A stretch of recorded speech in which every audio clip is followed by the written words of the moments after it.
Hey there YouTube, this is GunDude73 making a quick knife review, and today we're looking at a Spyderco. In particular, we're looking at the Spyderco Paramilitary 2 C81 GP Camo 2, and the date code on this puts it at February of 2011, so it's a fairly young knife. The Para 2 is a great knife from Spyderco. It hit the streets like last July, sold out pretty much everywhere, and now it's readily available at a great price in my opinion. And here's the education sheet that comes with the knife. Basically it tells you what they have done to change this from the original Paramilitary, and you can pause that and read it at your leisure. And the other thing with this knife is the Paramilitary 2 retails on most sites for about $110, but at tacticaldefender.com with coupon code GD73 you can get this knife for $99 before shipping. So I mean, and after you see the review you'll see why that's such a great deal.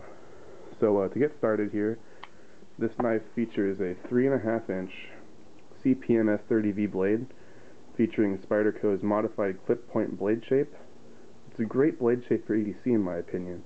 You get a very needle-like tip that offers great precision. I wouldn't recommend prying with this knife, as you may snap the tip, but if you're using this as a knife, as it's intended, that's the kind of tip you want. If you beat on your knives, get something thicker. It features Spyderco's 14mm opening hole, which is the enlarged version. It facilitates opening the knife easily with gloves or with large hands. I prefer the 14mm with their smaller holes, just because it does facilitate easier opening with larger hands. The spine thickness on this is advertised as 3.5mm, but compared to my military and original Paramilitary, which are advertised at 4mm, I can't tell the difference. So it's either that 0.5mm is negligible at best, or that they're the same thickness and they measured wrong at the factory. I'm not sure, but I'll put a picture in the description that shows a spine by spine shot of this with a Para 1. And the handles on this are a digital camouflage G10, which is very nice. It's unique from knife to knife and from knife scale to knife scale. So you can see this side has like no tan, and this side has a huge tan splotch and another one there. I like it because it's a tad unique. You could look at your knife and you look at a different Digicam model and they look completely different.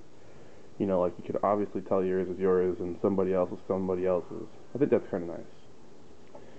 Differences from the Paramilitary 1 are they gave this knife flat hardware, which is very nice. They made the stop pin and the standoff screw wider, larger, which is nice. Increases the strength of the knife. This knife features Spyderco's compression lock, which sandwiches the stop pin between this locking liner and the blade tang. It makes for a very strong lock. And you can see how the blade tang there is sort of hollowed out to accept the stop pin. If I can focus. When you open the knife, you can see how everything just lines up perfectly. So that's very nice. This knife features Spyderco's standard hourglass clip. This version is a polished clip, swappable to all four corners. As you can see, this knife features, I would say, full liners that have been skeletonized, and that's another change from the Paramilitary 1. They had to bring these liners all the way to the end of the handle to facilitate the tip-up clip mounting position to sink the screws in the metal. And weight in this knife isn't too bad. It's 3.5 ounces, very comparable to the original Paramilitary. And with this stock clip, this is a very easy knife to EDC in my opinion. This knife is made in America, in Golden, Colorado to be precise, on Earth, so it's not an alien knife. You can see on here that it features both Sal Glesser and Eric Glesser's design tag. Now this is the current version, which has Sal Glesser's tag to the right of the hull and Eric Glesser's smaller and to the left of the hull.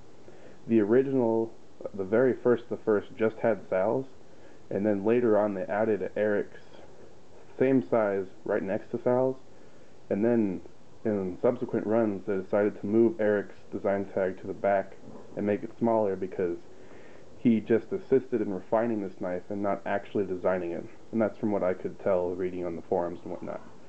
The overall handle thickness isn't too bad. It's not too thick, not too thin, offers great grip. There's jimping on this very aggressive thumb ramp. I like Spyderco's jimping, and I like their thumb ramps personally. It allows for great grip and assuredness when you're using the knife. And it also has a 50/50 choil, which features jimping on the blade. Very nice. And overall, I'd say this is an awesome knife, especially for the $99 price tag. And I'll show you some size comparisons here. We have the Para 2, and we have here a Becker BK14 SK bar. You can see it's obviously a tad smaller. We have the Chris Reeve small regular Sebenza, also a tad smaller than the SK bar. We have the Kershaw Junkyard Dog 2. It's about the same size, maybe a tad longer, tad heavier. And just for comparison's sake here, its bigger brother, we have the Spyderco Military. And we also have its smaller original brother, the Spyderco Paramilitary 1.